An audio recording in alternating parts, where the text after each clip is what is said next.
আমি একটা daily blog share করব, শুধুমাত্র সকাল টাইমটা কি কাজ করি আর কি করি সেটাই শেয়ার করব। আসসালামু আলাইকুম, কেমন আছেন সবাই? আশা করি আল্লাহর রহমতে আপনারা সবাই ভালো আছেন। আলহামদুলিল্লাহ, আমিও ভালো আছি। সকাল সকাল ঘুম থেকে উঠে গেলাম, উঠে বিছানাটা পরিষ্কার করে ঘরটা মুছে নিলাম। সকাল সকাল ঘর মোছার কারণ হচ্ছে বাহিরে অনেক পানি জমে আছে, তো ভিডিওটা দেখাচ্ছি। এর জন্যই ঘরটা মুছে রাখি, বাচ্চারা যেন ঘরের ভিতরেই খেলা করে। আজ সকালবেলা রুটি বানাবো, তো পানি দিয়ে লবণ দিয়ে দিচ্ছি। তারপর পানিটা উঠলে গেলে আটাটা মেরে নেব। আটাটা মারা হয়ে গেলে কিছুটা রুটি বানাবো আর কিছুটা পরাটা বানাবো মেয়েদের জন্য, আর রুটি বানাবো আমার হাজবেন্ডের জন্য। তো তাওয়ায় ছেঁকে নেব রুটি, পরাটা অল্প ছেঁকে নেব পরাটাগুলো, আর রুটিগুলো সুন্দরভাবে ছেঁকে নেব। কারণ টিফিন টাইমে ও ভাত খেতে মোটেও চায় না, কিছুটা রুটি পরাটা নুডলস হলে ভালো খায়। আর ছোট মেয়েটা পরাটা আর চিনি দিলে তো আর কোনো কথাই নাই, বড় মেয়েটাও সেম। তো আর জামাইয়ের জন্য ভাজি আর রুটি আর ডিম ভাজি হলে তো আর কোনো কথাই নাই। এমন ঘরে কার কার চলে তো বলবেন কমেন্টে প্লিজ। সকালবেলা হলে কাজের সাথে দৌড়াইতে দৌড়াইতে নিজেই একসময় ক্লান্ত হয়ে যায়, কিছু করার নাই। কারণ সকালবেলা সবারই একটু চাপ থাকে, স্কুল কলেজ, তাছাড়া তাছাড়া কাল রাত থেকে মেয়ের জ্বর এসেছে, তো কাজেও মন বসছে না। একবার ওর কাছে একবার রান্নাঘরে, কিছুই করার নাই, এভাবেই মেয়েদের জীবন। তো তারপরেও কাজগুলো এগিয়ে যাচ্ছি।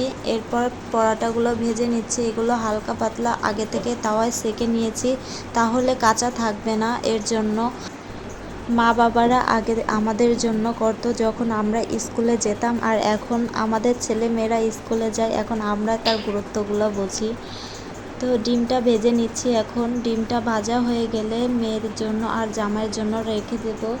আর মেয়েদের জন্য সাথে চিনি দিয়ে খাবে। জানি চিনি স্বাস্থ্যের জন্য ক্ষতিকর, তারপরে ওরা পছন্দ করে, কিছু করার নাই। ডিম ভাজি শেষ করে ফ্রিজে ছিল পেঁপে গোটা, সেটাই বের করেছিলাম, একটু জ্বালিয়ে দিচ্ছি।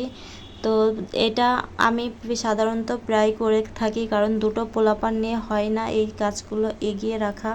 তো এটা শুধুমাত্র আমার জামাই খাবে। আর এই যে রুটি গুনে গুনে রাখছি, আর কয়টা দেব, জামাইয়ের 3টা, মেয়ের 1টা আর বড় মেয়ের 1টা।